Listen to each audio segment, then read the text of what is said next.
NFR Extra follows all your favorite cowboys, interviews legends of rodeo, and talks to the best of country music. Follow Nevada Caldwell, Ryland Bentley, and Steve Godert every week as they delve deep into the stories behind the road to gold in Vegas at the National Finals Rodeo. It's revealing, comedic, and sometimes emotional. Find it on Spotify or anywhere you listen to podcasts. NFR Extra. All dirt, all rodeo, all year.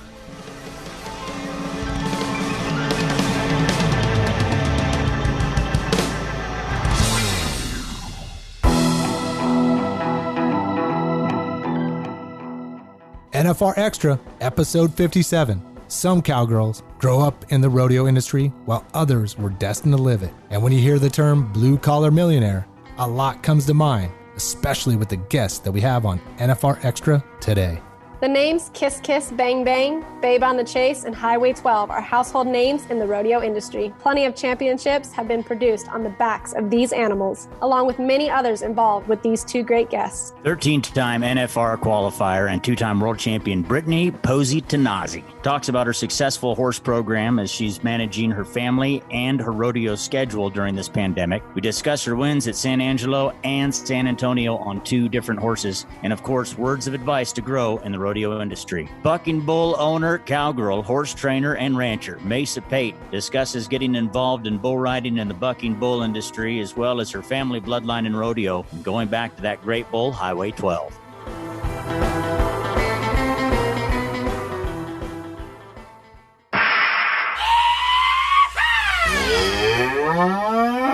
This is Bryland's Bull, the rodeo news of the week. PRCA Stat of the Week. 8 is the number of steer ropers who qualified for both the 2019 National Finals Steer Roping and the 2020 National Circuit Finals Steer Roping. 4-time world champion Scott Schnedeker leads at the NCFSR, placing second in round 1 with a 12.4, third in round 2 with an 11.2, tied for third in round 3 with a 10.5, second in round 4 with a 9.4 second run to lead the average by 10.4 seconds with 43.5 on forehead. Clayton Seller captures Spanish Fork's Extreme Bull victory with a 90-point ride on Frontier Rodeo's Trophy Rack. Let's recap our leaders in the standing as of July 21st, 2020. Tuff Cooper, all-around. Tim O'Connell, bareback. Matt Reeves, steer wrestling. Luke Brown and Joseph Harrison, team roping. Wyatt Casper, saddle bronc. Shad Mayfield, tie-down roping. Brittany Pozzi Tonozzi, barrel racing. Sage Kimsey, bull riding. Each year at Cowboy Christmas, more than 250,000 country western shoppers mingle with NFR contestants Flint Rasmussen and the best junior cowboys and cowgirls in the world. There's no place in sports where your rodeo heroes find time to meet and greet their fans 9 to 5 every day. Cowboy Christmas. It's shopping, live music, rodeo, and so much more. Book your reservations and find out more at nfrexperience.com. Cowboy Christmas. It's all here. Do you need a dose of social, a dash of insider info? Then the National Finals Rodeo Social Network is set up just for you. Get updates, insight, unique content, and much more on Facebook, Twitter, Instagram, and Snapchat. You can find us at Las Vegas NFR. And be sure to use #WranglerNFR on your posts and tweets. There's something for all rodeo fans. This is the NFR. This is Vegas. Hi, I'm Doreen Wintemute, and you're listening to NFR Extra. Brittany Pozzi Tonozzi is a self-proclaimed barrel racing addict. She first gained professional status when she was 18 years old, making her first National Finals Rodeo in 2003, and was the first WPRA rookie to qualify for the NFR at number 1 in the world standings. She has gone on to qualify for the NFR 13 times, winning 2 NFR average titles and 2 WPRA World Championships. Plus, she's a multiple futurity champion. CNBC recognized Tonozzi as one of their blue-collar millionaires for her hard work in breeding and training horses and barrel racing. We find out why great horses are the cornerstone of her program. Welcome to NFR Extra, Brittany Pozzi Tonozzi. Hi, glad to be here. Hey, thank you. Thank you for coming on. We've been bringing on a lot of. Well, actually, we have not had.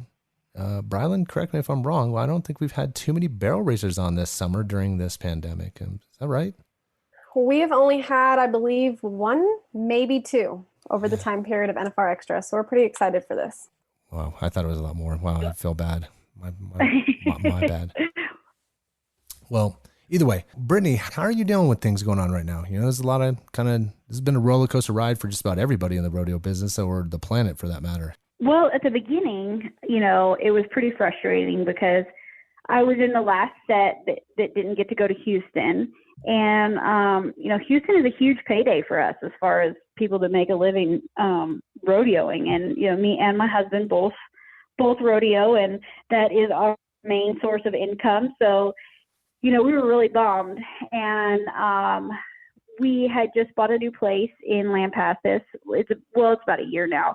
And so, you know, after we got over the initial shock, we got to do a lot of things around our place that we wouldn't normally get to do. I also train futurity colts. And so where my 3-year-olds are a little bit behind when I start out the new year, I've been able to ride those. And I think that I'm going to be, you know, pretty prepared for next year because of the pandemic. And then when things did start opening up a little bit, where they weren't having rodeos, they were still having jackpots and barrel races. So luckily us, you know, we're not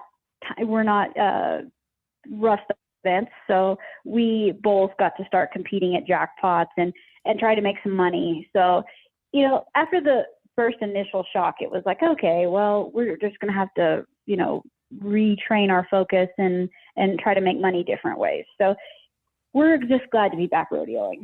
It's just refreshing that the rodeo business has been going. And oddly, this has been bizarro for everybody the way it's kind of put together, but it's refreshing to fire up Cowboy Channel or see on social media. And that's the beautiful part about today, right? Like if we had this 20 years ago, it would be rough, right? There wouldn't be a lot of outlets to see what's going on, but because of social media and everything, you know, I get to keep tabs on you and many other contestants, who's sharing wherever. When did the rodeo business start for you? At what age? Well, I am not from a rodeo family.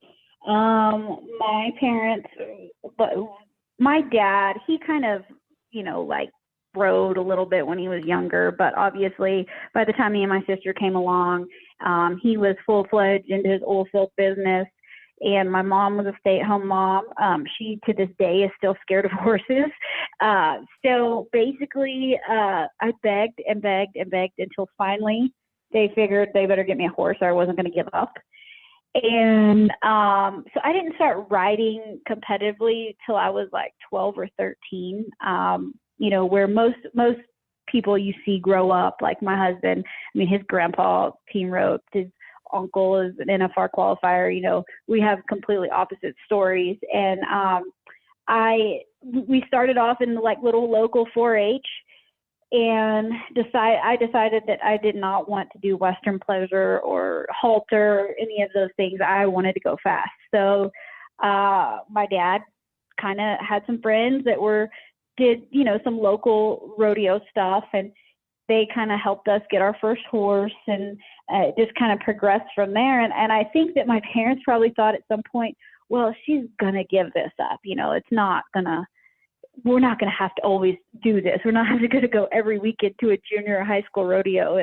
And I think then finally, by the time I got to the end of my high school career, they're like, okay, she's not giving up.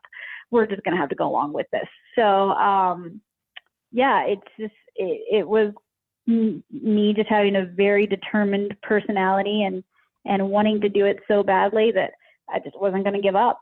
The investment side, how was that worked out with your family on that side, you know, come around high school time, right? When it started kind of really getting way more expensive to compete.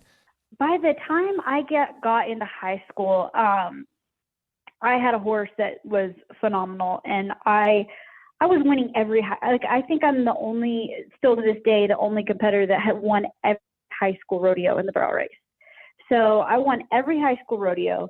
I was, you know, going to state, and basically at that stage, I was paying my way. You know, we ended up finding this horse for fairly cheap, and nobody thought he was anything, and it ended up just clicking for me and that horse. And that's actually the horse that I took to my first NFR. And he I did go to school. I had enough scholarships that I had school paid for at Texas A&M for the first 2 semesters. And while I was going to school, I was going to amateur rodeos, I was going to pro rodeos, I was also going to college rodeos, and I was winning enough that I was paying my way. And they definitely helped me out, truck, trailer, but it was also refreshing for them to be like, well, we can't really tell her no because she's paying for it. So the next year when my horse got hurt, it didn't really go quite as well then, but I made the finals in 2003. I skipped 2004. I ended up like 17th. And then 2005, that's when I started the long run. I think I made it like the next 9 years or 7 or 8 years. I can't remember. But, they never really had to, for one, they never really had to push me. They never had to be like, okay, you need to keep going. Or I was just so self-motivated that they were just kind of hanging back and was like, well, we're here to support you, but you don't really need us. So go on, do what you need to do type thing. I don't think they were very impressed that I quit going to school after 2 semesters. I don't think they were real super happy about that. But then when I made the finals the following year, then they kind of backed off. Yeah, it seems to pay it off pretty well now. Yeah. Talking a little bit about horsepower and the horses that you've had throughout the last few years, let alone then. Could you tell us a little bit about your horse program? Right now, I know you're running, I believe it's Kiss, Kiss, Bang, Bang, and what a horse. Well, so whenever I started this whole deal, that first year I rodeoed and my horse got hurt. And I was like, oh my gosh, I do not want to be, for one, I don't want to be the one horse wonder. For two, I want to keep doing this. This is too much fun. I love it. I don't want to stop. So I've quickly realized I have to figure out a way to stay in the rodeo business, and I have to figure out how to do it because I can't afford to buy $100,000 horses. And even if you can afford to buy $100,000 horses, they're not always just readily available. I mean, it is not easy to go try to buy somebody's horse to make the NFR. So I was like, I've got to figure out how I can do this myself. And, I had a lot of luck. I purchased a mare from Charmaine. Her name is Stricken Six Babe. I purchased her as a brood mare, and I liked her because she was bred like Stitch, the horse I was running at the time. And she's kind of the foundation of my program. Her babies have won, over 500,000. I ran her offspring last year at the NFR. I'm a Famous Babe and Babe on the Chase. And Mona is also a very important part of my program. She actually came, Judd Little and I, he had a mare that I liked at the time. Her name was French Cover Girl. And he's like, let's do some embryo swapping. So basically I got Kiss Kiss Bang Bang from an embryo swap. So like I said, I mean, I've made some good decisions, but I've had some really good luck to go along with it to get these horses in my possession. And now it's just really cool because we have our own stallion. His name's a Guy with Proof. And we have all these incredible mares. And I just can't wait to start being able to run babies out of them and keep it going. So we've, in the horse industry, especially in the barrel industry, we've come to realize that, that mare is super important as far as raising a winning baby. And I think that I have an incredible stockpile of mares at the moment. So we're really excited about getting our breeding program going. Working with all of the ones that are starting to come out of your breeding program, are there a few colts and fillies that you found you just really like that cross? Well, I mean, I love Mona's babies. Her first one is 3 years old, and I'm going to futurity it next year. And Mona is Kiss Kiss Bang Bang for everybody who doesn't know. But I'm super excited. She has an epic leader and a Trace Days baby, and they're not old enough to ride yet, but I mean, her babies are really impressive to us, and we're super excited to be able to ride those. And actually, in 17, 18, when I made the finals, I rode a mare. Her name is Steel Magnolias, and she was the first horse that I raised off of from our program, and I rode her at the NFR, and now I am riding her colt at the Futurities this year. So it's really cool. It takes a really long time, but it is really cool how I've gotten to ride the mothers, and now I'm getting to ride the offspring, and how much they are alike. I could only imagine how exciting that really is, just to see them grow and develop. Part of developing. Yeah, and it's a tough business too. It's a lot of money involved, a lot of heartbreak. Babies like to find a place to die all the time. They're always getting into something. It's always one thing after another. So it takes a lot just to get them to be able to run, and that's a feat in itself. Absolutely. When we talk about developing, one of the things that over time you started to develop as well as a breeding program is a line of bits and saddles. Could you highlight a little bit on how those are different? So, I actually have known the people at Double J. I mean, they live in Yoakum, which is about 30 miles from Victoria. So I've known them for a long time. Grew up, basically, John DeBoard is the owner. His kids are a little bit older than me, but we still kind of grew up together at the junior rodeos and stuff. And actually, I rented a place from his son in college, and at Texas A&M. And when I started winning, Josh, which is John's son, was like, hey, we told his dad, we need to get Brittany in a saddle. She's going to the pro rodeos, and I think she's going to do good. And so I went down to the shop, and they fitted me and my horse for a Charmaine, and that's what I rode my whole rookie year. And at the end of that, John approached me, and he's like, hey, I'd like to do a saddle line with you, which is crazy. I don't know why he wanted to do a saddle line with me. I was just a rookie, didn't know what I was doing, kind of just, it was shooting the dark for him. And I said, yeah, there's a few things I want to change. I want to raise the cantle, and I want to hire the swells and make them a little shorter. So we made some adjustments, and that was the saddle that I rode at my first NFR. And man, it is just blown up like crazy. The saddles are awesome. They do an incredible job. They stand behind their work. I could not ask for a better partnership than with the DeBoards and Double J. Brittany, there is no doubt you were destined to succeed in the rodeo business. Let's pause for a little break though. And when we come back, we'll talk about the challenges she faced to win San Antonio and San Angelo and what it takes to make it in the rodeo industry.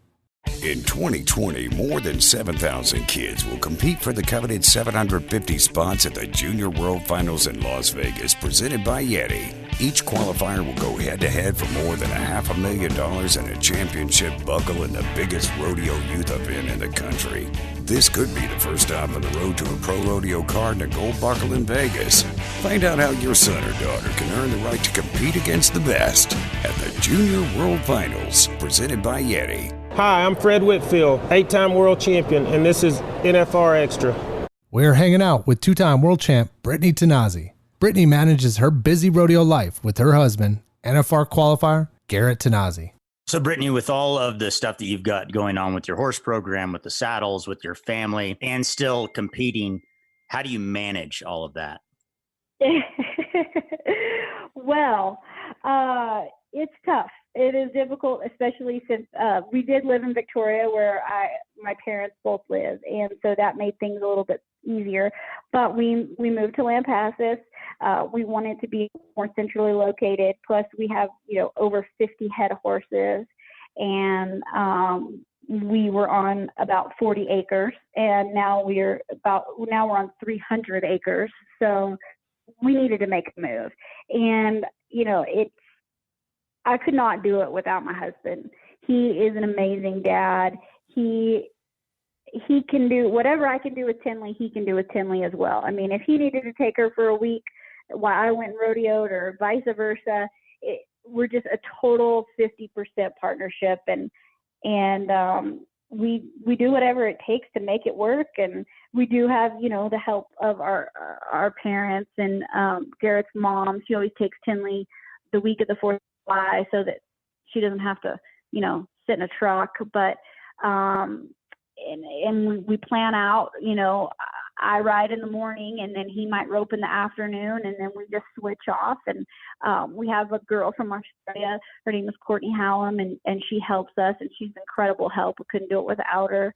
And we just do what we have to do what it takes. I mean, I'm sure Tinley has to ride in the truck a little bit more than what any 3-year-old would want to have to, but she seems to love it. And now we're taking her pony with us, and she rides around, and we just do it as a family, and it's great. Like, I couldn't imagine doing it any other way. So now that you're packing a pony as well, how many horses do you usually carry with you?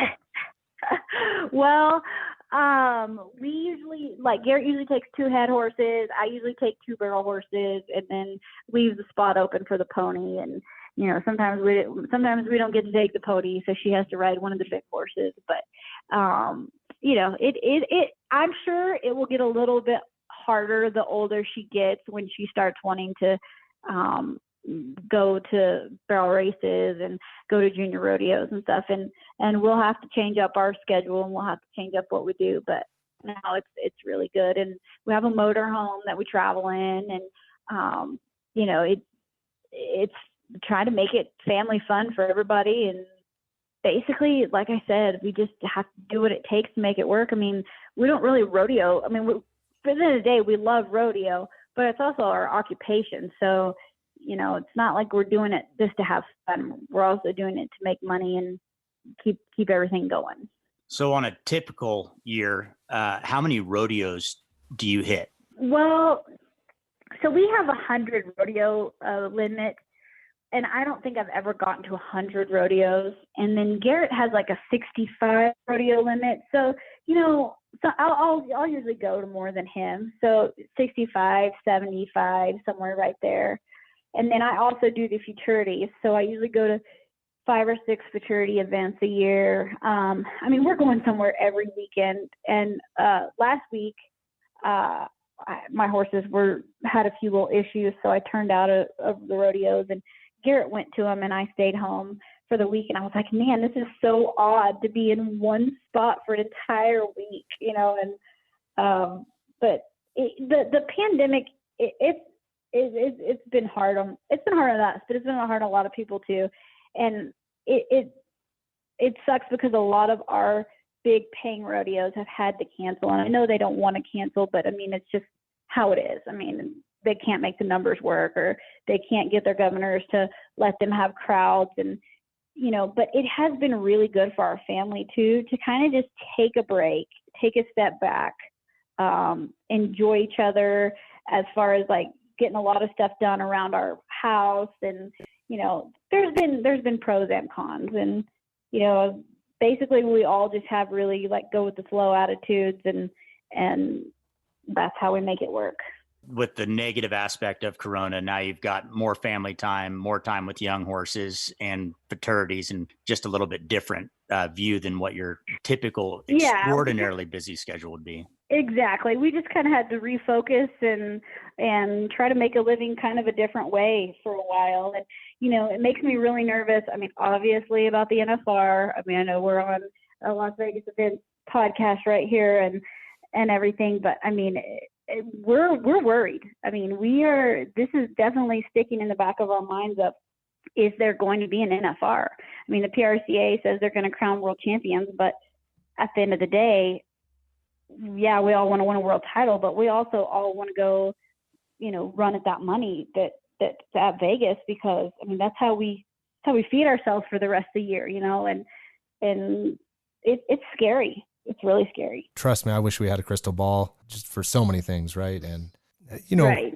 But for what you're doing, something's working, because as I understand it, you're sitting here at number one. Yeah, and you can even push that a little further and to say, are they going to have a Denver next year? Are they going to have a San Antonio next year? Was the impact of this year, yes, we had a big impact, but we're still getting a rodeo. But are we even going to have a winter season next year? And I mean, I know those are all questions that no one can answer, and it's scary to all of us, but I guess we'll just have to wait and see. No doubt about it. Hey, but something's working for you, because if I'm looking at the standings right, you seem to be doing okay right now. Yeah.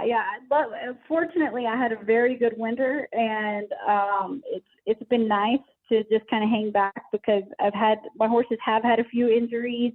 Actually, the Mona Kiss Kiss Bang Bang just had to have surgery on her ankles, so she'll be out for the rest of the year. And so I'm not complaining too much about it being a light year, because I don't really have the horsepower for the summer that I usually do. Let's go back. You brought up the winter, and once again, you had a pretty good winter as well. Let's talk two nice big rodeos, San Angelo and San Antonio. From what I understand, you won one of those two. It wasn't the same for each rodeo. How did you come out on top with both those horses there for those rodeos? Well, both of those horses we raised and trained. One is Katniss, and then the other one is Birdie.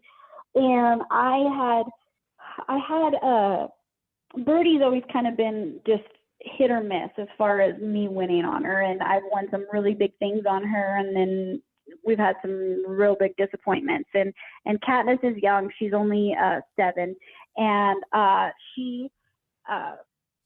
ran her Angelo on, and then I ran her in the first few rounds at San Antonio, and had total confidence that I was going to run her in the semifinals and the final.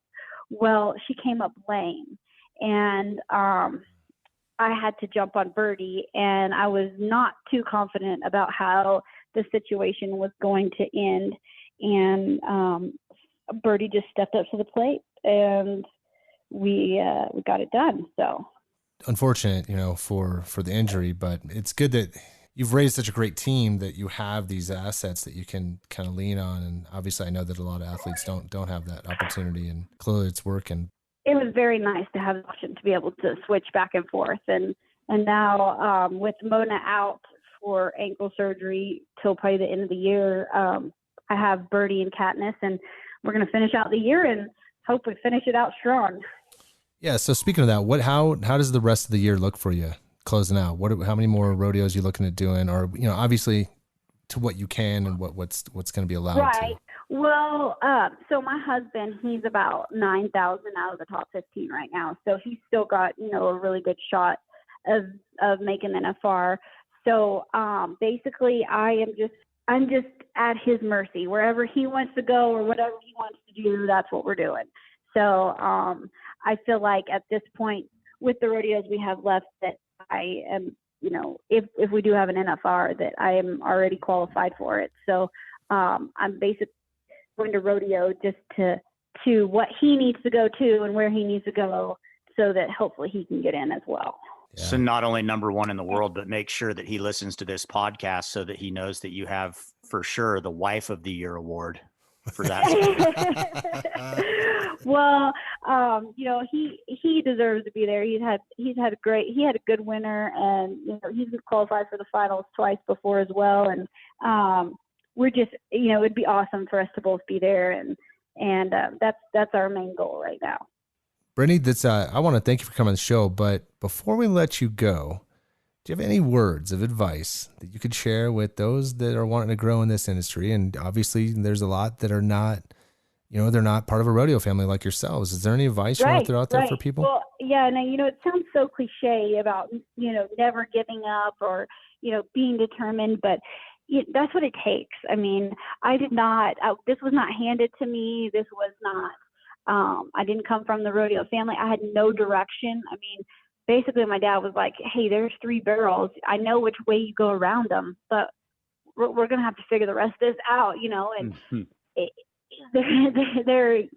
if you put the right people in your corner and you stay focused, you stay determined, and you're very realistic also about your riding and your goals, and, don't go down some rabbit hole that's unrealistic about, what you can and can't accomplish. I feel like you can accomplish anything.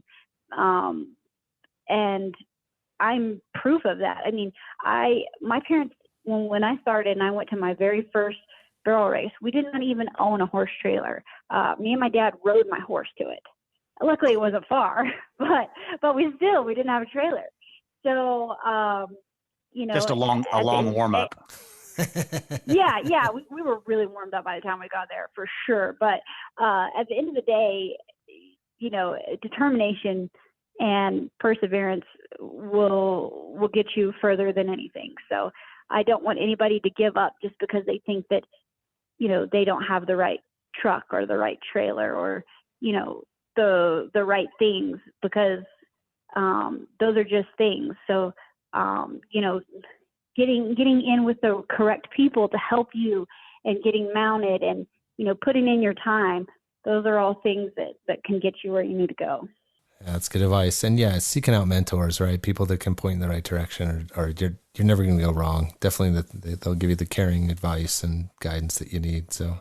Yeah. And, if you feel, I don't know anybody in the barrel racing industry that if a young girl comes up to them and shows, obviously you have to show effort first. It's not something that you're just going to get handed. So, if you put enough effort, just like the girl that works for me, she's from Australia. And she works her tail off every day, and I can see she wants it. So me helping her, I have no limit on to how much I'm going to help her, because I can see her want and her drive. And, I feel like anybody in the industry, if they see that, will feel the same way I do. Well, that's good stuff, Brittany. Thank you. I'm good. Rylan, Steve, you got anything for Brittany? I just really appreciate you taking the time to join us today and share a little bit about your story and how important it is. Well, I'm thankful you guys had me on, and I hope that we can all laugh at this in December and be like, what pandemic? I hope that. I don't think that's going to happen, but I hope we can all just laugh at this and be glad that it's over and go on with NFR. So. I fully agree with you. I want to be in Vegas just as much as everybody else. All right. Well, hopefully we can make this happen. And best of luck to your husband, and hopefully he gets that 9,000 and both of you guys can compete there, and be a great way to end the year. Yes, it would be. It would be a great way to end a crazy year for sure. Right. Well, thank you, Brittany. Thank you, guys.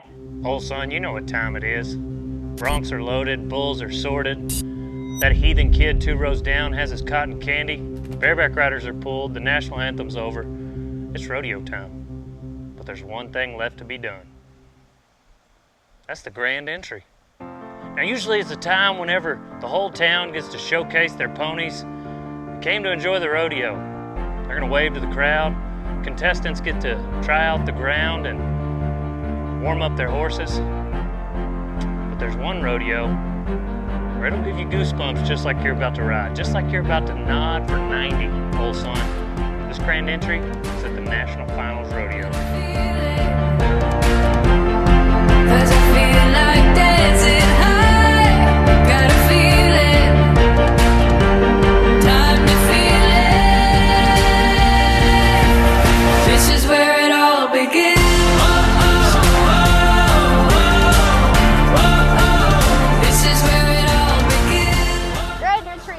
Wildest, funnest part of it's for us. It's really exciting because it's the only time that the barrel racers get to be in the arena for a period of time.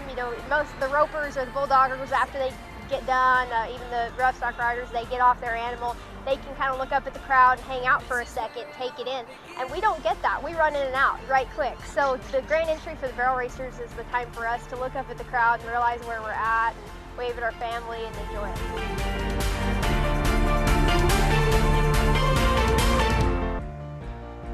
It's rodeo time, America.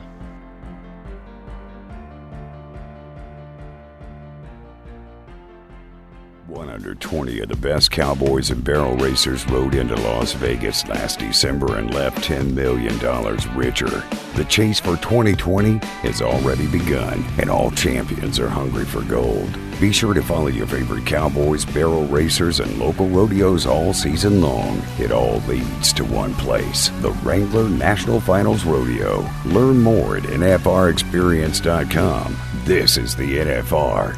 This is Vegas. Hi, this is George Taylor, CEO of the PRCA, and you're listening to NFR Extra. Mesa Pate has worked hard to establish herself in the bucking bull industry. At the age of 18, she was hauling her top bull, Highway 12, from Texas to Colorado and Florida, Nashville, North Carolina, and Illinois.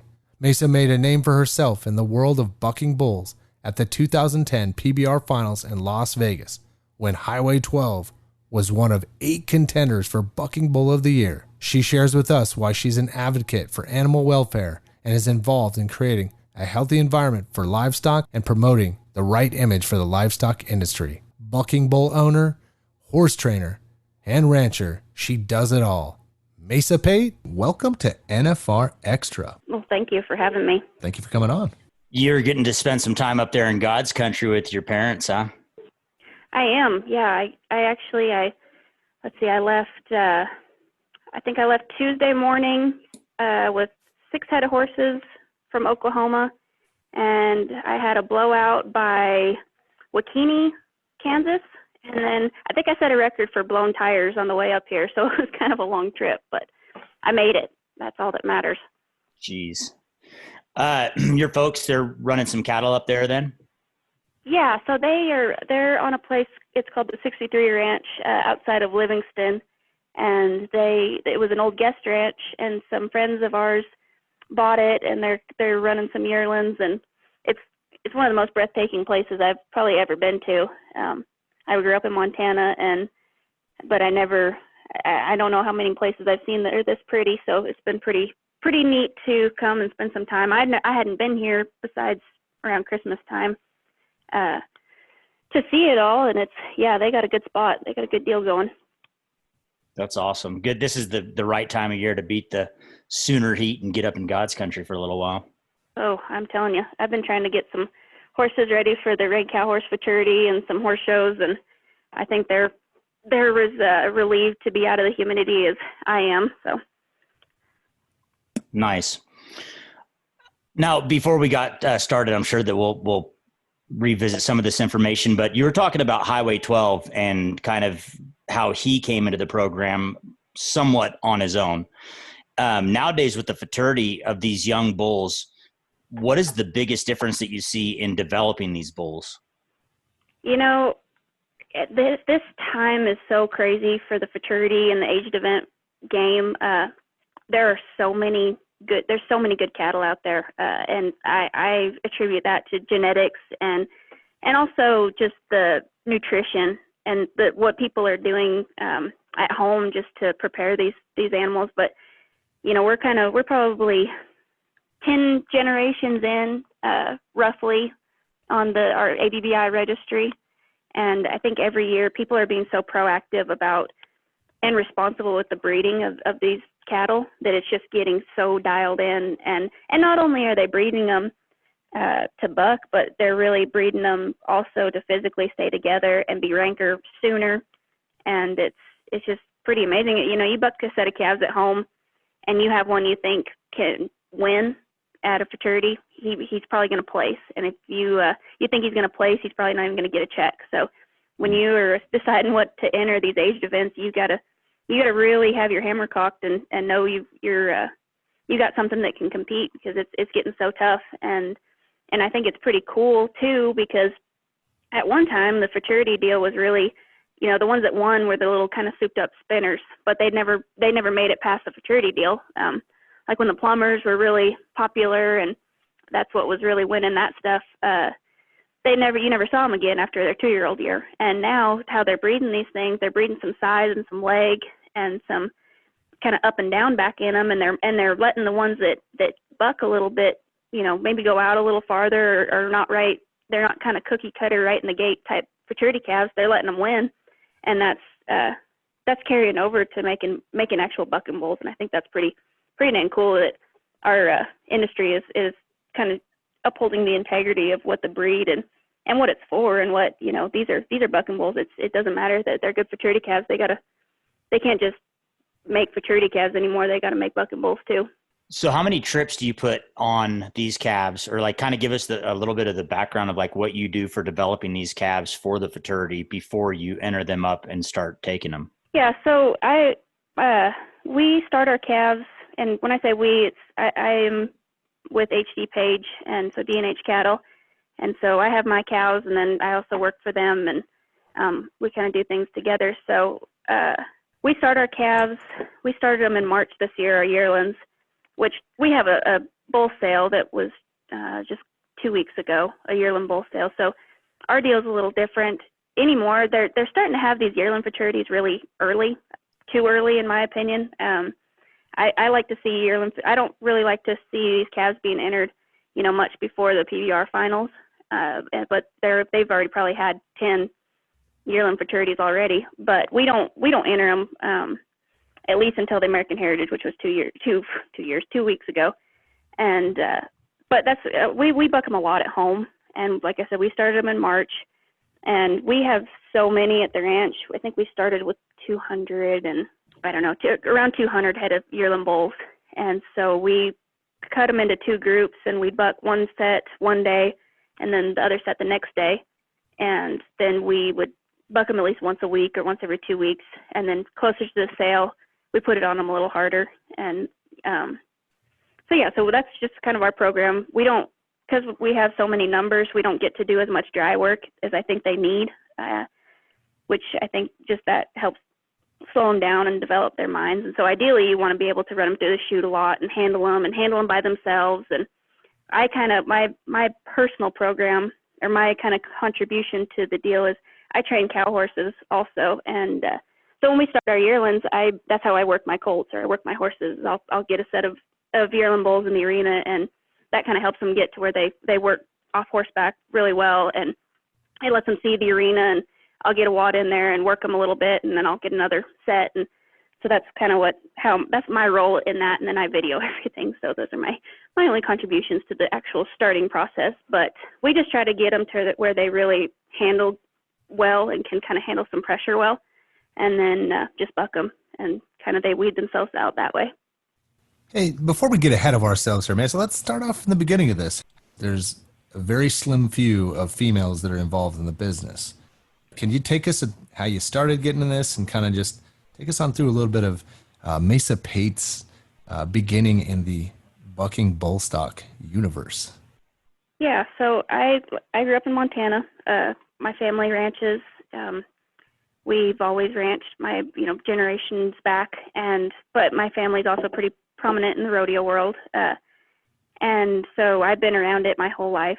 And I high school rodeoed, and I was just always really drawn to the bucking bulls. And then when I was probably 15 or 16, I really kind of got serious about my interest in them. And my dad was a rodeo announcer, and he went to one of Bob Tallman's schools when he first got started, and stayed good friends with Tallman for a long time. And so when I got kind of serious about getting into the bucking bull side of things, we got a hold of Tallman, and he sold me, and a friend of my grandpa's actually partnered on this set of cows with me. And so we bought this. I think there's 10 cows, 10 pair, and that's how I got started. And we talked about this earlier, but he sent a 3-year-old bull that had knocked his hip down up there with those cows for me to breed to, and just said to breed to him, and then buck him when he gets sound, and sell him, keep him, buy him, whatever you want to do, just do that. Excuse me. And then he said we'd just kind of go from there. So he sent this bull with these cows, and I bred to him for a couple of years. And then when I moved to Texas, I went to college, and I didn't rodeo my senior year because I saved my money to buy this set of cows. And so I got a rodeo scholarship at Panola College in Carthage, Texas. And I moved to Texas when I wasn't even 18 yet. I was still 17. And I didn't take my cows. I left my cows up here, but I took some bulls down, and I took that bull with me, and I started bucking him down there. And every time I bucked him, he just got a little better. He was pretty dang ranked. The first time I bucked him, he was pretty special, and I think he was a coming 5-year-old at this point. And so I bucked him a couple times locally, and then I got those videos in front of Cody Lambert. I had a classic bull entered at Pueblo, and I asked him if I could bring this yellow bull, and he let me, and I bucked him there, and he was really rank. and I bucked him in the long round one more time, and then he let me start putting him in the short rounds. And then that bull ended up being Highway 12, and he was in the running for Bucking Bull of the Year that year. So that's how I got my start, just really kind of dumb luck. And how I got to Carthage is I bought a couple, I think I bought 3 bulls from Terry Williams, and one of them was a fraternity calf. And that calf just kind of worked out where I had Highway 12 that was really, really kind of, a big rank bull. And then I had this 702 was his number, and that was my first fraternity calf. And he won quite a bit that year too. So I had a really good first year. Like, man, this is easy. It's really easy to raise rank, short round bulls that they stick in the running for Bucking Bull of the Year. I don't know why everybody says it's so hard, but I've learned since then that it's a little harder than that. But, so that's how I got my start. Just mostly I can attribute that to my parents always kind of having the right connections, and they've made sure a lot of really good things have happened in my life. Well, what draws you into bull riding though? Like because there's so many different caveats to rodeo. What really draws you into it? What is it that is the kind of the heart of it that you love about it? I think honestly it's the animals themselves. We were PBR fans and rodeo fans, my whole life. My dad rode bulls, he rode bareback horses more as he got older. And my mom's side of the family, they're mostly bulldoggers. My uncle's actually Rod Lyman. So I've been around rodeo my whole life. And I don't know, I got to high school rodeoing, and I started kind of helping the stock contractor that put on our high school rodeos, and got to be around them a lot, kind of individually, and see how cool animals they were. And I got hooked on them. And that hasn't changed. They're some of the coolest animals. They are probably the coolest animals I've ever been around. They kind of pull you in a little bit, and once you're hooked, you're hooked. So you were making mention that you are kind of doing the reining horse thing now. Is that something that's taking more attention away from the bucking bull side, or is that coinciding with it, allowing you to kind of give attention to both of them? I've always had horses. My dad, he was a horse trainer, so I've always done everything horseback. I don't know how I kind of got into this rein cow horse deal, but it just fit. It fit with my style and how I like to work cattle, and so it's really been good. I probably am focused more on it right now, but it works really well together. It's sometimes the scheduling is a little tough, but as far as I work our cattle, my horses get a lot of real world experience, which I think makes them better show horses. So yes and no. I think I probably, just because I'm still pretty new in it and I'm having to work pretty hard at it at the moment, I wouldn't say that it's taken over and it's my main focus, but it's definitely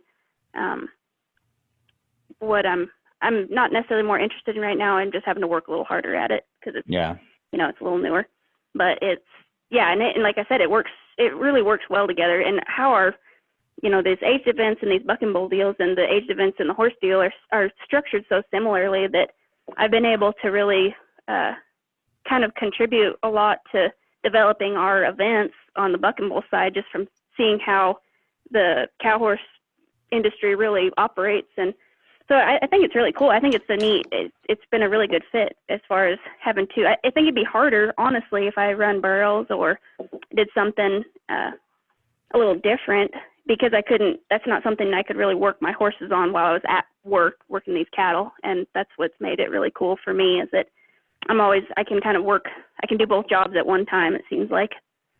Yeah, kind of double dipping. Yeah, I'm kind of spoiled. I got a lot of cattle to work. From, what'd you say, the 10 years that you've been in since Highway 12 came into your life, what are the genetics, or as far as back on the bucking bull side of it, what are you looking for when you're trying to get, like this could be a superstar bull, or this could be a good combination? What has the 10 years shown you of what you need? Yeah. I don't think anything as far as what's going to be a superstar necessarily has changed. It's just kind of there's more of them. You used to see 10 years ago, it took a lot of cattle, going through a lot of cattle to get a special one. And now it's a lot easier. There's just a lot more of them. And but it's still the same. I think the main thing, they have to have a lot of ability. They have to get off the ground. They have to really have a lot of kick and eye appeal, but they got to have heart. You know, we've got a lot of we've gone through a lot of talented cattle that just didn't have that. They didn't have that toughness and the heart that the bulls like Bruiser and Highway 12 and, you know, Cowboy Casanova, and which Bruiser's kind of the epitome of that. And, you know, I get to be around that bull every day, and it just blows me away because I know I've seen him grow up, and I know exactly how many trips he's had with a dummy, with a cowboy, rodeo trips, PBR trips. You know, it's insane how many times that bull's been bucked, and he just gives it everything he's got every time. And not only that, but, you know, there's a lot of bulls that their performance is hindered by something very small. You know, they can't buck because they're sore or something happens. And I've seen bulls like that, like Shepherd Hills Tested and Bruiser are probably the toughest ones I have ever been around. And they've all performed, or those two bulls have performed through some pretty big injuries. And it's that, I think, is what sets that kind of animal apart. And I don't care if it's a horse or a bull or what it is, or a person. You know, that's heart and try is kind of what sets all of them apart. Jeez, yeah.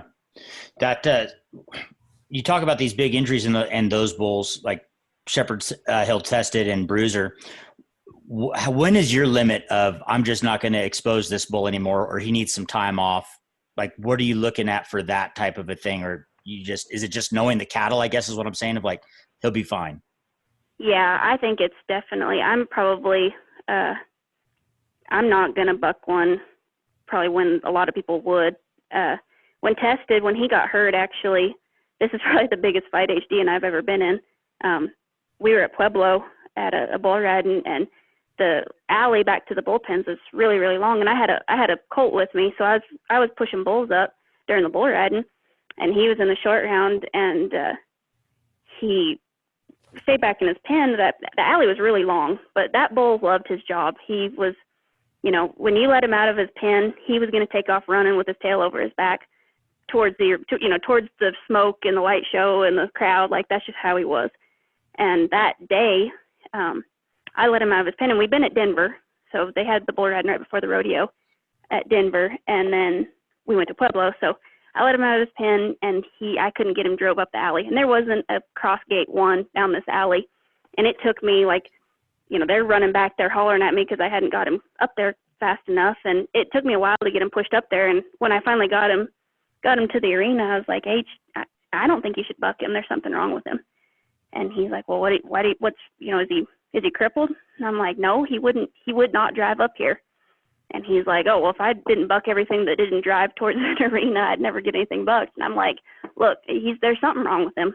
And ended up, he didn't buck very good that night. And then his back, I don't know if he broke something in his back or something pretty major in his back happened. And it took us all year to get him sound. And I drove that bull, I don't know, hundreds of miles to vets. I got him injected. I got pretty personal with that one. And I'm HD knows these bulls better than anybody I've ever, you know, he can read these bulls better than anybody. I just happened to be the one that had to go get that bull. So he would have seen it too had he been the one to do it. But it's just knowing, like you said, knowing your cattle and being aware. And it's hard. It's really hard. You miss it a lot, but I'm definitely more conservative probably than a lot of people would be. Yeah. So how long age-wise can a bull still be active? Like, what's the prime age of these bucking bulls? You know, anymore it seems like it's getting longer. Like Smooth Operator, Smooth Operator and the bull, and I'm drawing a blank. I'm sorry, I've been up for a long time, but the bull that won the PRCA Bull of the Year this past year are brothers. They're by the same bull, and they're like, I think they're 10. They were year mates, and they won. You know, it's pretty cool because Smooth Operator won the PBR Bull of the Year, and that bull won the PRCA Bull of the Year, and they are like 10 years old. So that would have been, you know, bulls. And when these rodeo bulls last a long time, but they're not a lot of them that last that long are not bucking that hard. And it seems like anymore, we start them as yearlings. They're being competed with by the time they're long yearlings, and and they'll go until they're 9 or 10 years old pretty competitively. And I think that's just attributed to just the care that people are giving them and the nutrition. And there's a lot of kind of new things that has crossed over from the horse industry as far as, pulse machines and stuff like that. That's really helpful. But I think that the basis of why these cattle are lasting so long is just the nutrition and the breeding that's going into them. Hot and Ready is who we're talking about here from Harper Rodeo. I gotta love the internet. It's just it's beautiful. I hope I'm accurate on that, because that'd be kind of embarrassing. But I think I am. It's all good. Pretty sure. Yeah. What's fun about talking to you right now? You have knowledge as you're like I don't know, in your 50s, but you're in your 20s and you're kicking butt in this business. This is kind of like an early question, but how do you see yourself progressing in this business and what you're seeing? And obviously we're talking about longevity of stock lasting longer, and there's a lot of marketing this. What do you see to come for yourself as you're involved? And you can stay in the PBR lane. How do you see yourself growing with this business and the stock becoming more popular? Yeah, and I don't haul bulls a whole lot anymore. I have some futurity calves. I really like the production side. I like the cows. I like breeding, and but I really got interested in kind of the industry. I spent a lot of time thinking, I feel like probably too much time, just about how to kind of better our industry, especially on the aged event side with the ABBI. And I think that's kind of my role going forward is, of course, breeding and kind of developing these young bulls too. But I don't see myself hauling bulls. I don't see myself on TV and that kind of deal anymore. I'm really interested in how to keep our industry going forward. And that doesn't matter if it's and I think bridging the gap between the ABBI and the PRCA is something that, I'm pretty passionate about. I think all of us should be. Our industry is big to us, but it's not, compared to the whole big world, it's not that big. And so I think that's kind of where I'm at. I really like trying to give my input, sometime unsolicited. I'm sure Jay Doherty, our president, would tell you, but just kind of trying to help the industry keep going forward is where I see myself the next, hopefully 50 years. And it's such a cool industry. I think that it's set up to be so not only entertaining for everybody, on the other side of it, but this is our livelihood, and how lucky are we that it is. How do you think, I feel like education and presentation to people that don't know anything about, the Western way of life or rodeo, how important do you think that is to get in front of, say, inner city people or people that just don't have any idea about it? I think it's the most important. We're in a day and age that you really never know what's going to happen, what's going to get put on the internet, how that's going to be perceived, how it's going to be twisted. So I think that's, especially my generation, unfortunately, and no, that's not true. I think everybody kind of misses that we kind of know the reality of things, but not everybody was raised like us. People see something and they are going to see it how they want to see it.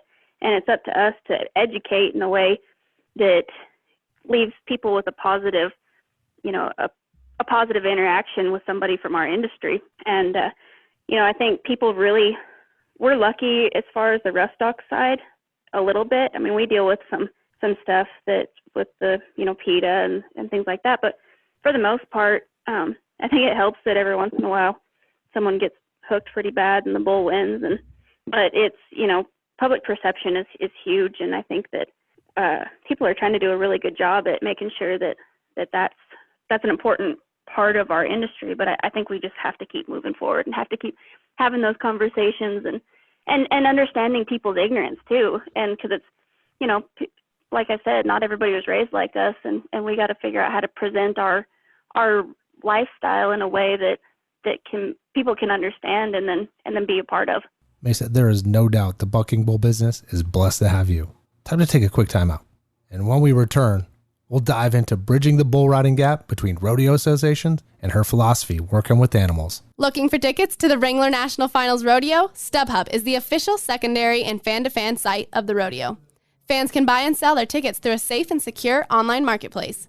Visit NFRExperience.com. Looking to rope in some news and features you can't find anywhere else? Then look no further than the series of blogs and vlogs at NFRExperience.com. You'll find customized content from experts in all things rodeo and Las Vegas. There's the NFR Insider and Stock Blog with Susan Canode, Hurley's Hotspot and Heart of the NFR with Brian Herbert, The Road to the NFR with Mr. Dale Brisby, NFR Experience with Patrick Everson, and the Junior World Finals with Jack Nowlin. There's something for all rodeo fans. Check it out at the newly redesigned NFRExperience.com. This is the NFR. This is Vegas. Hi, I'm Dusty Tuckness, 9-time PRCA Bullfighter of the Year, and this is NFR Extra. We are back with stock contractor Mesa Pate. Mesa's mom, Tammy Pate, founder of Art of the Cowgirl and a horse trainer in her own right, gave her a well-rounded education and instilled in her amazing work ethic. You use the word rank quite a bit. Can you expand on what that means to the business of bull riding or stock for that matter? Yeah, and that's, what's funny about words is that they can have such a different meaning for everybody. Because for me, rank is, for bucking bulls, is the degree of difficulty in eye appeal. So when they're bucking hard and they're hard for somebody to ride, and they also look really, flashy and it's fun to watch, that's rank to me. I see a lot of, bulls that are hard to ride, and I wouldn't call them rank. I'd call them kind of trashy, or, that doesn't look rank to me. It just doesn't look like very much fun. But you see some bulls or some horses that are doing some really crazy things that people have to be as equally athletic and rank, I guess, to get them rode. That to me is what rank is. But it might not be that. That might not be how somebody else would describe it. But I understand what you're saying is the eye appeal aspect of it, to where you see something like, holy cow, like that bull or bronc or whatever it is came out and did their job today. As a stock contractor, do you ever, is it like a 50-50 feeling, or are you more biased one way or the other if somebody rides one of your bulls? Like, are you wanting to see a cowboy get lawn darted every time, or are you just wanting to see a best of both parties? I don't care personally, as long as they don't just dominate them. I hate seeing that. I hate seeing the little bit of life go out of one's eyes because they're just getting dominated. But, when there's nothing cooler than seeing, like somebody be 93, 94 on one. That's the coolest. It doesn't matter if it's a horse or a bull or whatever. There's nothing cooler than that. Not seeing the egg get cracked in one. Right. Yeah, that sucks. That's not a fun feeling. When you're really proud of one and some, kid is just spurring a hole in them, you're like, it's not a fun feeling. All right, but when you see both of them, what do you have? Is there one ride or one out that stands out most in your career of being a stock contractor that you remember? Of one of your end, I'll say let me rephrase that. What's your favorite out from one of your bulls? Yeah, one year at the PBR finals, I had a bull called Cowboy Casanova, and he was kind of a pill. Like, he was really hard. He was really bad in the chute, and he was kind of tough to get out of there and stuff. And a guy rode him at the PBR finals and was like 91 or 90, up there pretty high on him, and that was pretty cool. That was a I've had one the year before that. I think they won the round on one of mine, and that was cool. But it wasn't a bull that I was particularly attached to, and I had just gone through so much with that Cowboy Casanova that when I'm trying to think who won the round on him, and I just can't. That's been a long time ago.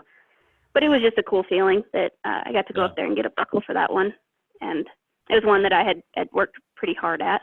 Yeah. So what? Ruben Barbosa is who won the round on. There we go. So what about God bless the internet again, or the good memory? What is these bulls? You said that you guys are raising, like, you've got 200 calves that you're raising right now. So what is the bull that is, when you said that the one that I'm particularly attached to, like, what makes those bulls go rise to the top? That Cowboy, I had Cowboy Casanova when I was on my own. And I didn't know what I was doing. I can't believe I survived that stupid bull. Like, he was terrible. He was so bad in the chute, and was till the very last time I ever bucked him. But he tried really hard, and it's kind of a combination of things. Like Highway 12, you know, he literally lived in my yard. Like, I had him when I was on my own too, and he hung out where he wanted to, and he'd sleep under my bedroom window. And so there's just kind of certain ones that you go through things with that it just kind of, you know, it doesn't always matter about their performance, but when they try that hard for you and just give it everything they've got, and you kind of earn their trust a little bit. That's a big one too, is when they are kind of tougher ones like Cowboy Casanova was, that kind of let you in a little. That's pretty cool. That makes him a little bit extra special. That bull was probably, of ones that I've owned myself, was probably the most, and he wasn't the most talented. He wasn't the most, you know, he's produced a little bit. There's been some good futurity calves by him and some good bucking bulls, but he wasn't a world beater, but he was just kind of a special one to me just because of all the stuff we've gone through together. And so it's ones like that. And then Tested, he was pretty special to me just because same thing. We just had a pretty cool little connection. Like, I could go before the bull ridings, I would rub like Soar No More on his hocks and on his back, and he'd let me in the back pins with him, and I could do that before he bucked. And like, no, he wouldn't let anybody else do that. HG go in there and he'd try to hook him, but that was kind of neat. But yeah, there's been a few like that over the years that just kind of have a little something extra in their personality that makes you a little extra attached to them. Hey, Mesa, we had Groundy on back in during that 2019 NFR, and one of the things he talked about was we've gotten away from this in the business where they used to do these things that would highlight the PBR kind of does this, but they pretty much do it. But he was just on a bigger stage, and where you go back to when he was with George Michael Sports Machine, well before you were born, things like this. But he was talking about these challenges and the way it would highlight this stuff and get a lot more exposure for people outside of the business to look at that. Do you see that that's something that's possible today, as you see, like, for instance, like when Sage Kimsey comes over to PBR, you know, and I hear this, like, oh, he only, you know, the PRCA bulls aren't compared to like the PBR bulls. I mean, right. Touch on a little bit how that makes the difference with PBR and PRCA, and where can we go with this, maybe with more challenges, or kind of like what PBR is doing right now in Vegas at South Point, where they're doing the teams aspect. I mean, are these things that can help out the business? Oh, I think absolutely. You know, I remember being a kid and you know, knowing about those types of deals, and they were such a big deal, and you kind of got a personal look at these animals, and they were as big as superstars as these riders were. And there's a few that are that way now. You know, there's the bushwhackers, and but I mean, it's kind of ridiculous. Like, I'm in the industry, and it was hard for me to remember who won Bucking Bull of the Year. And I don't remember who won it last year in the PRCA. You know, I just feel like you're saying, kind of, and they're the same. They are the same caliber bulls. We rodeo. We have a rodeo card, and there's just as good of bulls in the PRCA, and there's just as good of hands in the PRCA. And I think absolutely highlighting that and just kind of bridging that gap. I don't really know why there is such a gap. I don't know how that kind of got started. But I think, like I said, our industry's not big enough for a gap like that. And I think that's something that we should really, those in the industry that kind of have a say-so should really address and make a bigger deal, because there's a lot of people who don't really like watching the bull ridings. They like the rodeo. They like the rodeo aspect, you know, the whole deal. They like the lifestyle, and then they feel like the PBRs are more of a sporting event, and vice versa. You know, there's some people that don't really want to watch the calf rope, and they don't. But I think that there is the opportunity to really benefit from each other, and I don't know how to do that, but I think something like you're saying, those matches and things like that are nothing but good.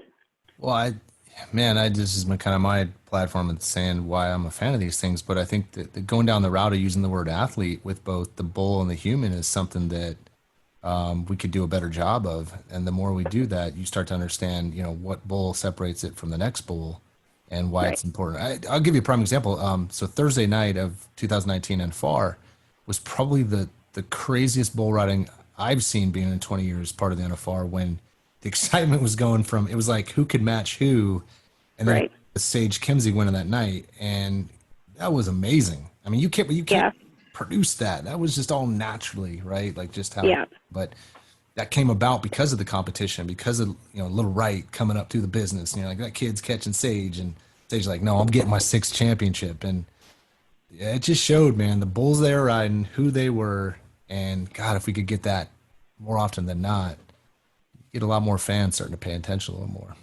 Oh, for sure. That's the night he rode Bruiser. Is that what you're talking about? Yes, indeed. Yeah, that was a pretty special night. I said, I know Bruiser, so it was a little, I can say for me it was pretty personal, but that was the most electric I've ever felt. And I've been to, the last 10 years of NFRs and PBR finals at the Thomas and Mack, and that was the most electricity I've ever felt in that building when Sage got on Bruiser. And and it just goes to show that when you match those athletes like that, it doesn't matter if they're from the PBR or the PRCA or whatever. They could be from any walk of life.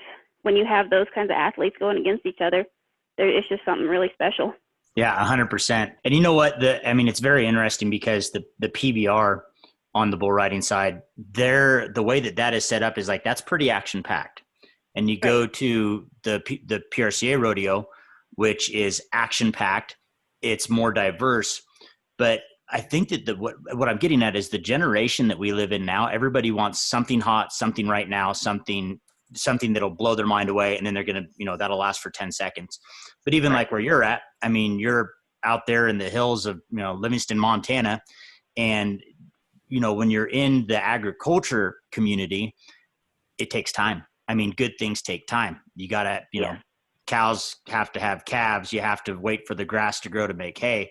So I think that the comparison of like where we're at now on, on the rodeo side is you still need those big, huge moments, but good, just like your reining horses. You could make a good run, but how many hours and hours and hours and days and years does it take to make a horse to its full potential? And the same thing as bucking bulls. So some good things they just still take time. So that's maybe teaching a little patience along with those good things. I don't think hurts a lot of these kids, would be good for them. No. And as far as from the public's perspective of that, that's not something that everybody knows either.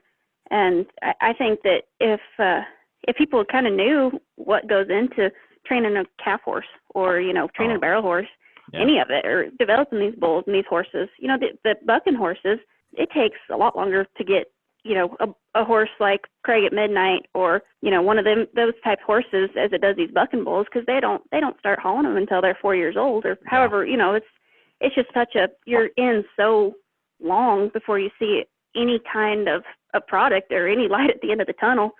And that's not, there's not going to be every rodeo fan or PBR fan out there that are going to appreciate that. But I feel like our industry is still based off the people who do.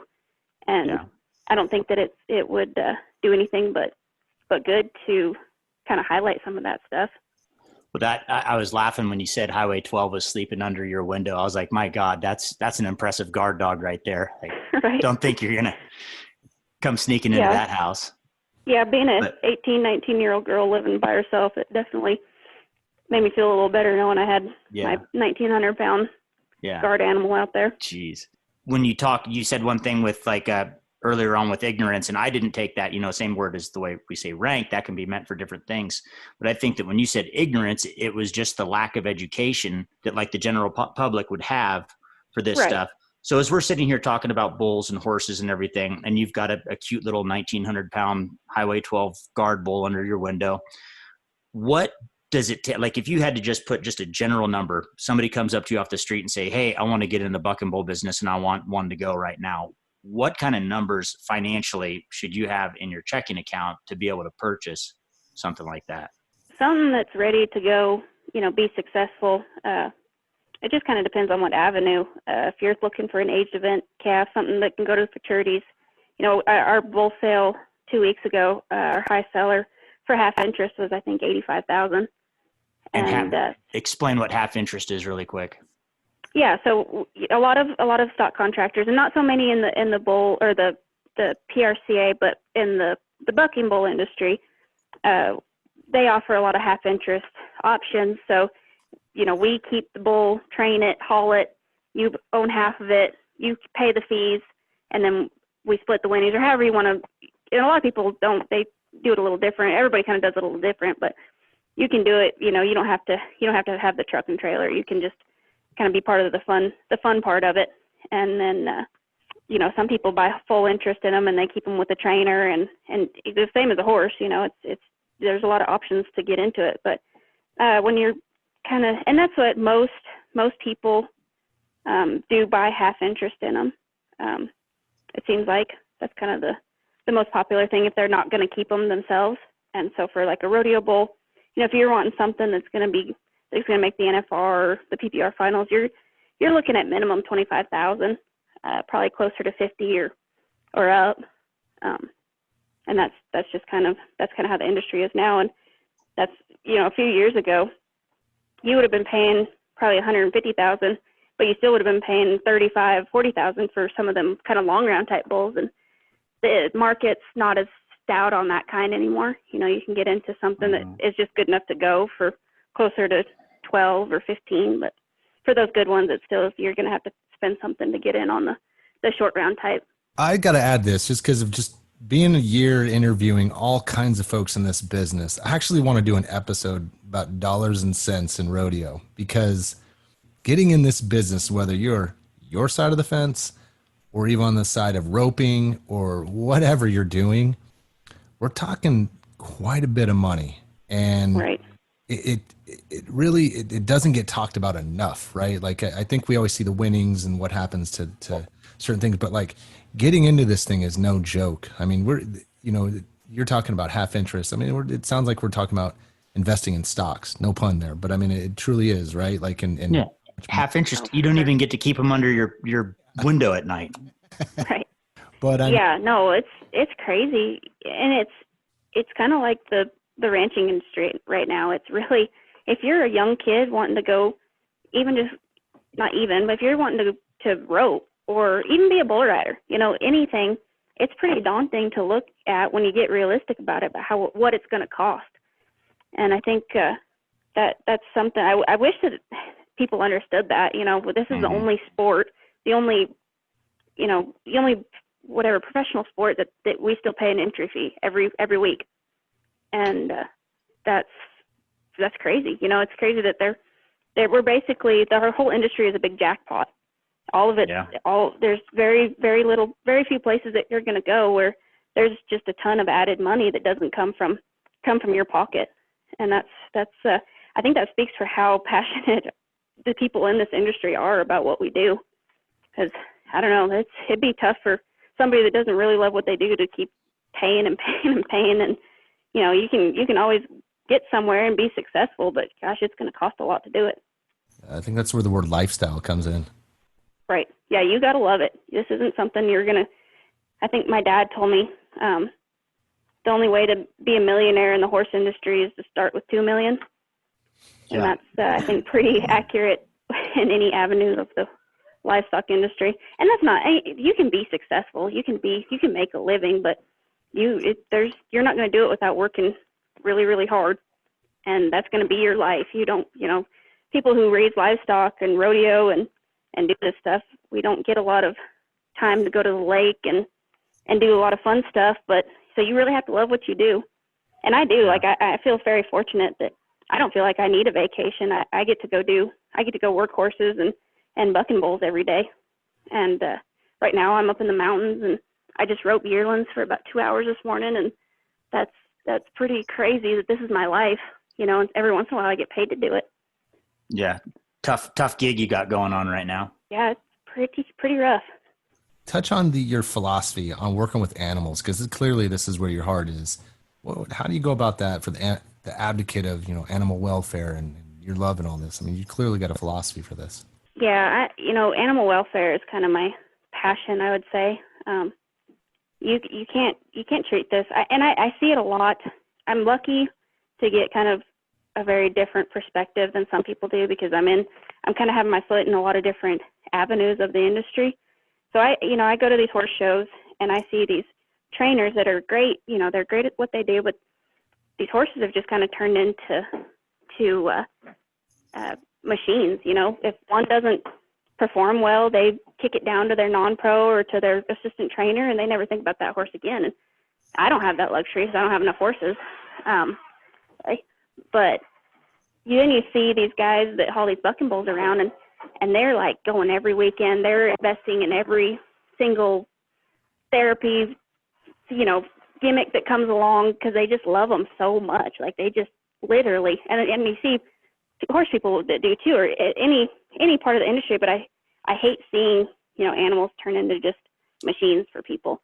And I think that's kind of what puts the really great stockmen above the rest. And that's what also gives a really positive, you know, from the outside looking in, what is really positive about our industry is there's so many people out there now that love it so much. And I think, like I said before, you can have those conversations with the people that don't know any better, but you kind of have to lead by example too. You have to really, really be proactive in showing how much we love these animals. And I think our industry is just getting better and better at that. I'm really proud of where not only the rodeo, but the ranching industry is going, because I feel like right now there's more people that truly love their animals than any time I can remember. And I think that really is going to shine through to the public perception of our industry. Yeah, that's, you know, kind of that whole thing too, is people always talk about activists in a negative way, but there's no bigger activist for, I mean, especially for a stock contractor for those animals than the person that has their entire life invested in them. So that's, right. You know, and I think that you've hit a lot of very solid points. And the thing is just, if you could somehow expand on that to where people, it's like, hey, we love these animals. Like we have our entire, I mean, something happens to these animals and, you know, your horses, somebody buys a horse and, oh, I've got a horse. Well, you got to feed it. You got to take it to the shoer. You got to take it to the vet. You have all these additional costs in it other than just your upfront costs that, I mean, people like NV said, man, if we could get the dollars and cents. So you saw what a stock contractor had to pay to get, you know, 200 calves a year. Jeez. I'm afraid that nobody would ever get back in the industry if we put that dollar amount out there. No, I think, yeah, like I said, you have to love it, and you have to love them. And not only are ranchers and cowboys and stock contractors the best animal activists, but, you know, ranchers in general are the biggest environmentalists I know. You know, you can't make a living unless you're taking care of the land. And I don't think that's any different. We can't make a living unless we're taking care of our animals. You see some people come into it that don't. You see the people that are, you know, in it for the wrong reasons. And luckily, this sport has gotten so tough that those people usually fade out pretty quickly. And unfortunately, sometimes they make the biggest splash as far as negativity goes. But they, like I said, they don't stay around very long, because an animal's not going to work for you if you're not taking care of it. You know, I don't feel like these bulls, very few of them have much personal attachment to us. I think some of them learn to trust you a lot more than others, but they're not pets. They don't love us, but they do have some concept of being taken care of, and it just is natural. I mean, if they feel good, they're going to perform good. Mm-hmm. And that's pretty basic, I feel like, and it's something missed by some people, but not very many that stay successful in this industry, whether it's roping or rough stock side of it or anything. You have to be that respectful of these animals, and they're going to pay you back tenfold, you know. And I think that's what makes working with animals so special. They will kind of bring out the best and worst in you, and they will do it in a hurry. That's no kidding, especially when it comes to working cattle. You want to feel like a fool. Just don't be thinking about what you're doing, and they'll show that to you. Oh yeah, for sure.